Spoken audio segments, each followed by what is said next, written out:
तर स्वागत आपल्या सर्वांचं आजच्या एका नवीन व्हिडिओमध्ये। तर बघा, लाडक्या बहिणींसाठी मोठी खुशखबर आणि आनंदाची अपडेट आहे।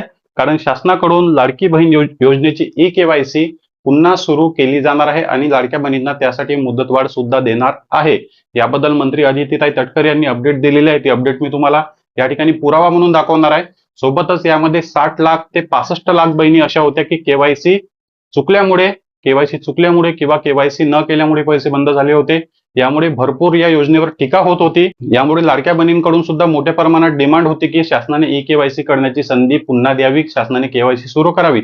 सोबतच विरोधी पक्षाकडून सुद्धा मोठ्या प्रमाणात या योजनेवर केवायसीवर टीका केली जात होती। त्यामुळे शासनाने फायनल निर्णय घेतलेला आहे। आणि बघा, साम मराठी टीव्हीचं जे काही न्यूज आर्टिकल आहे ते मी तुम्हाला या ठिकाणी दाखवत आहे। याची लिंक सुद्धा मी तुम्हाला कमेंट बॉक्समध्ये देणार आहे। त्या ठिकाणी जाऊन तुम्ही पूर्ण सविस्तर माहिती काय आहे ती वाचू शकता। मंत्री अदितीताई तटकरे यांनी काय माहिती दिली। तर बघा, साम मराठी टीव्हीची बातमी या ठिकाणी आहे आणि या ठिकाणी तुम्ही पाहू शकता साम मराठी टीव्ही आणि मंत्री अदितीताई तटकरे यांनी साम मराठी चॅनेलला जे आहे ते अपडेट दिलेली आहे। बघा, ई-केवायसी करूनही ज्या बहिणींचे 1500 रुपये हप्ते बंद झालेले आहे त्या बहिणींसाठी मंत्री अदितीताई तटकरे यांनी दिली महत्वाची खुशखबर। या ठिकाणी तुम्ही पाहू शकता, तारीख तुम्हाला दिसत आहे 27 जुलै 2026। 27 जुलै 2026 संध्याकाळी 6 वाजता ही बातमी आलेली आहे। फक्त कालचा दिवस गेला, 27 तारखेला ही अपडेट आलेली होती। यामध्ये मंत्री अदितीताई तटकरे यांनी म्हटलेलं आहे की ई-केवायसी पूर्ण करूनही हप्ता बंद झालेल्या लाडक्या बहिणींसाठी शासनाने 6 महिन्याची मुदतवाढ देण्याचे ठरवलेले आहे। 6 महिन्याची मुदतवाढ मिळणार असं अदितीताई तटकरे यांनी साम मराठी टीव्ही या न्यूज चॅनेलला अपडेट दिलेली आहे। तर बघा, पुढे अदितीताई तटकरे यांनी म्हटलेलं आहे की ज्या बहिणींची केवायसी चुकल्यामुळे, तांत्रिक अडचण आल्यामुळे पैसे बंद झाले किंवा केवायसी न केल्यामुळे पैसे बंद झाले किंवा मग नवीन केवायसी आम्ही सुरू करत आहोत, तर त्यासाठी 6 महिन्याची मुदतवाढ आता समोर देण्यात येणार आहे। आणि बघा, दुसरा एक न्यूजपेपर आहे मिंट म्हणून, एक मिंट न्यूजपेपर आहे। त्या मिंट न्यूजपेपरवर सुद्धा अशाच प्रकारची सेम टू सेम अपडेट जी आहे ते शासनाकडून आलेली आहे।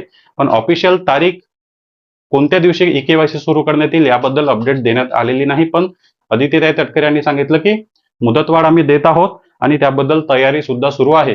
शासनाकडून ई-केवायसी प्रक्रियेची तयारी पूर्ण झाल्यानंतर केवायसी सुरू करण्यात येईल आणि त्याबद्दल तारखेची अपडेट सुद्धा येईल।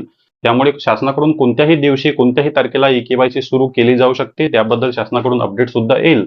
पण तुम्हाला त्याआधी तुमचं आधार कार्ड अपडेट करून घ्यायचं आहे। सोबतच तुमच्या आधार कार्डला मोबाईल नंबर लिंक आहे का आणि त्याचा OTP येतो का, पती आणि वडिलांचा किंवा मग लाडकी बहीण किंवा मग त्यांच्या कुटुंबातील वडील पती यांचा मोबाईल नंबरचा OTP, आधार नंबरचा OTP मागितला जातो। तर त्या ठिकाणी तुम्हाला अडचण यायला नको, त्यामुळे आता तयारी करून ठेवा। ज्यावेळेस शासनाकडून ई-केवायसी सुरू केली जाईल त्यावेळेस तुम्हाला सविस्तर आणि पूर्ण अपडेट जे आहे ते आपल्या चॅनेलच्या माध्यमातून देण्यात येईल। फायनली दिलासा आलेला आहे, शासनाने निर्णय घेतलेला आहे की केवायसी सुरू करायची। ज्या बहिणींची केवायसी चुकीमुळे किंवा केवायसी न केल्यामुळे पैसे बंद झाले त्या बहिणींची सुद्धा केवायसी झाल्यानंतर 1500 रुपये हप्ता पुन्हा सुरू होण्याची शक्यता आहे। तुम्हाला जरी सविस्तर बातमी वाचायची असेल तर कमेंट बॉक्समध्ये लिंक दिलेली आहे, व्हॉट्सअप चॅनल जॉईन करा। त्या ठिकाणी मी सविस्तर बातमी जी आहे ते आर्टिकल अपलोड केलेलं आहे। तर चॅनलवर नवीन असाल तर व्हिडिओला लाईक आणि चॅनलला सबस्क्राईब नक्की करा। भेटूया नेक्स्ट व्हिडिओमध्ये।